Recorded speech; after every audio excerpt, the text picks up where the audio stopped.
might be wondering why I'm showing you a ruler. This will become apparent very shortly. I have a mystery, and I'm wondering if the Gerry Anderson fans out there can help me with this, because this is a mole. Now, this mole from Thunderbirds has a track length of about 3 centimetres. It is about 10 centimetres long in total, and I have absolutely no idea who makes it and why it exists. Because it's completely plastic, but it does do this. So it does have a tilt mechanism to it. Now, I had assumed that this was going to be a Matchbox type mold because it's quite sort of plasticky, so I thought it might have been one of theirs, but it isn't. And as you can see, it is completely devoid of any helpful manufacturer markings or whatsoever. Now, you'll note that on this end here, there is no cross piece, which I was hoping was going to be a differentiator, but it turned out not to be. This doesn't do anything, there's no sort of functionality from the end cap, but when you move it along, if it's in the mood there, you might be able to make out that its drill bit is moving as it moves. So, somebody somewhere put a little bit of thought into this.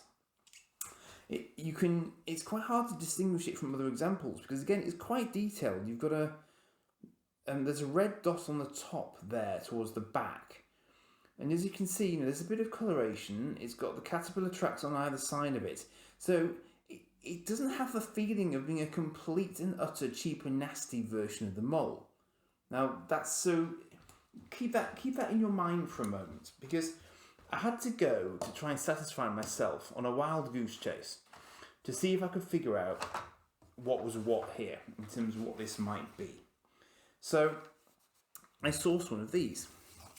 And this, as you can see, is a Matchbox set of Thunderbird 2 pod vehicles.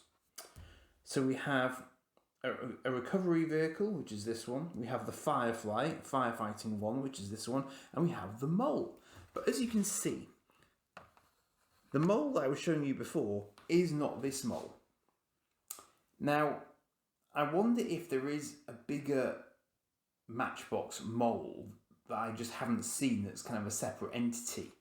But I find it odd that Matchbox wouldn't have identified it as such. And if I bring this in close, and you can see, this is a radically different scale. This one is only about 6 centimetres across total. But can you also see here, I don't know if you're going to be able to, yeah, you can, that here, the Matchbox version has the cross bit. So it's not the same design as the one I just showed you, nor does this one have the red dot on top of it. So it's all very confusing, from my point of view at least. So these are quite small examples. They look quite plasticky. I haven't taken them out. This is fresh on the blister card, so quite a nice example actually. Not bad at all. Copyright 1993 Tyco Toys Inc. So presumably outsourced, but sort of labelled by Matchbox. So rather puzzling. And these have, you see, I got excited when I saw this picture here on the back of the packet, because that seems to be the same sort of functionality as the one I just showed you, but you'll notice that the fingers are at the back there as if they are twisting it manually, whereas mine does it, the other one does it automatically. So they're clearly not the same principle. So it's all a bit strange. Quite nice little details there of what the mole and the Firefly and the recovery vehicle actually does. So that's those are all good stuff. Now, tying into that is the fact that when I went to Doncaster Toy Fair recently, I also came across this thing. Now, no distinguishing features, again, completely plain on the underside, but I immediately identified that as a Firefly because the Firefly has these gaps in the front of it. And it feels to me like the sort of quality that you would get off the front of a magazine toy, but it's quite big.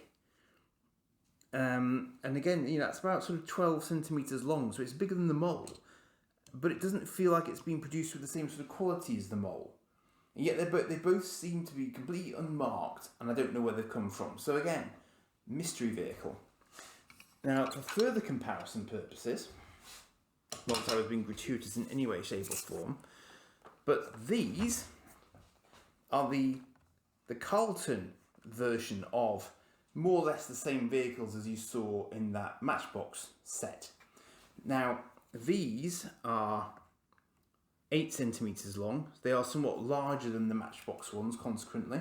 And you can see they are an excellent source for the teeny, tiny, incredibly easy to lose Carlton size micro figures that you get that fit inside the bigger Thunderbird vehicles that Carlton produced at this point in time, which was late 90s as I recall.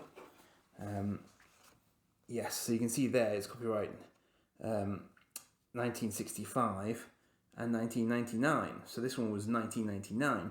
But you can see here they are advertising all the other and there's a stingray there as well. Now that's very interesting. Ironically, I was just looking before I started this video to see if I could see any more examples of stingrays. And I knew there was a Product Enterprise one, so I just finished filming a stingray video. But there's also this one I need to keep an eye open for now as well, because I thought that only Matchbox had produced a stingray, but I've never seen that one. That's very interesting. I'm gonna have to keep my eyes open for that one. Sorry, I digress. So as I was saying originally, what we have here are mini vehicles that can take the mini Carlton figures. So these you can distinguish because they have these little lines that give away the fact that they've got cockpit pieces. But you can see here that this mole does have that red dot that this mole has. But again, this mole is longer and thinner than this mole, which takes the minifigure.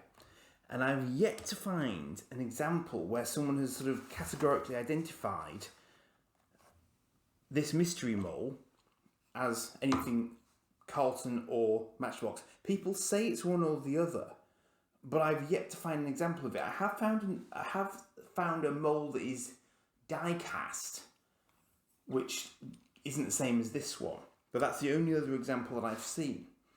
But obviously this Firefly is a little bit different to the Matchbox one because again it's larger, and this is actually the Hood submarine. So as you can see on the packets here, it helpfully says Hood in his submarine, Scott in the Firefly, and Virgil in the Mole. None of which are particularly their designated craft. I think it just kind of depends who's in Thunderbird 1, who's in Thunderbird 2 on any given day, and who's spare basically.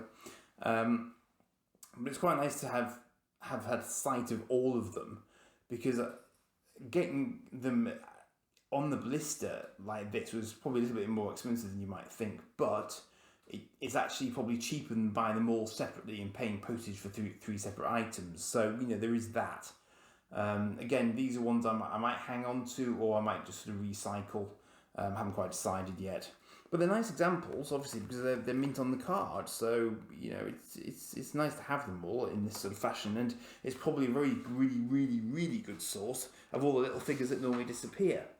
And just to round this off, although it's not relevant to the mystery that I've been trying to solve, we also just have these guys, and these are the pullback vehicles. So it's a Thunderbird 4 that pulls back, Thunderbird 2 and Thunderbird 1 that pull back. You might have seen that one before, actually. I think he went whizzing by when I did my Thunderbird 1 video, as I recall, but this one obviously is still in its blister, slightly coming away, but not too bad. So if you do see a random Thunderbird 4, basically what you're looking for is wheels on the underside of it. For scale reference, these are about 8 centimetres long again. Now, I'm just trying to think. Yes, these are Matchbox again. So this was released at the same time as Matchbox were releasing all their other Thunderbird vehicles.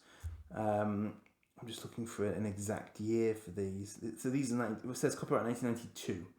So definitely Matchbox era, and just you will often see these loose. I've seen a lot of these loose, and I think the ones that I picked up originally were just as part of lots, because just part of someone's sort of small Thunderbirds collection, basically. But they're quite nice little things to have, you know, they're quite good fun, and they do tend to still work very, very vigorously. So, in fact, I'm just looking at it now.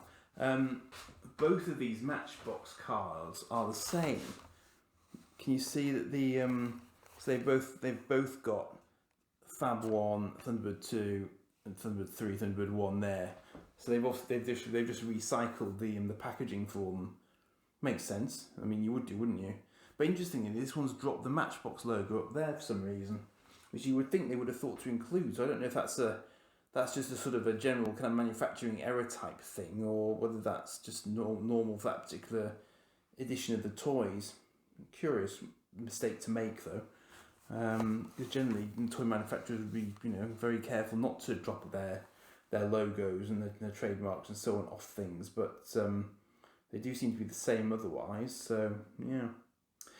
So despite having invested a little bit in that particular mystery, it remains unsolved. So if you do have any theories on where those random ones could have come from, I would be very keen to hear, because otherwise I am left without a clue.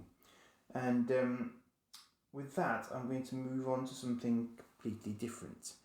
Cheers for now. Do like and subscribe. Thank you. So here's an ironic thing. It suddenly occurred to me that I had another example of the mole in the house somewhere, and I've forgotten I'd already brought it into the room where I'm recording in order to record it, and it's just taken me a ridiculous amount of time to re-find it, despite it being virtually under my nose all the time. So this little mole is a Carlton mole, which is designed to go into the small 1999 Carlton/Vivid Thunderbird 2 pod. This mole, as it turns out, having watched a little bit of the video that I've just been recording back to myself, is in fact another Carlton mole. So I've actually solved my own mystery, because what I noticed was that, if you remember, I said that I hadn't seen any markings on it at all, but actually when I looked at it on the video, what I noticed was that there was something on the top of its tracks, which I just had not picked up on before, not expecting to see it somewhere like there. This side isn't helpful, but on this side, when you look at it in exactly the right way, it turns out that that is a Carlton 1960 copyright 65 and 99 piece of writing, as they often do it, Carlton. So that is a dead giveaway, as it turns out, that is in fact a Carlton mole. And what now occurs to me is that I have a Thunderbird 4, which is a sort of kind of a pullbacky-ish Thunderbird 4. But I actually think that it's probably the same type of Carlton vehicle as this mole is, because we've seen the ones that take the Carlton figures already, and they're clearly not those, but I think Carlton must have also released some standalone, fairly large, sort of maybe cheaper products that don't take the figures. So I'm going to have to sort of hunt them down now, clearly, as well, just for my own satisfaction, because that would explain where this mould came from and where that Thunderbird 4 comes from, given that it's Carlton's. There must be, and I'm now just wondering if there are some other standalone releases that Carlton did that didn't take their figures. I still can't see any text on the Mystery Firefly model, but that may just be something else again. But yeah, I'm going to get back in research mode. Cheers for now.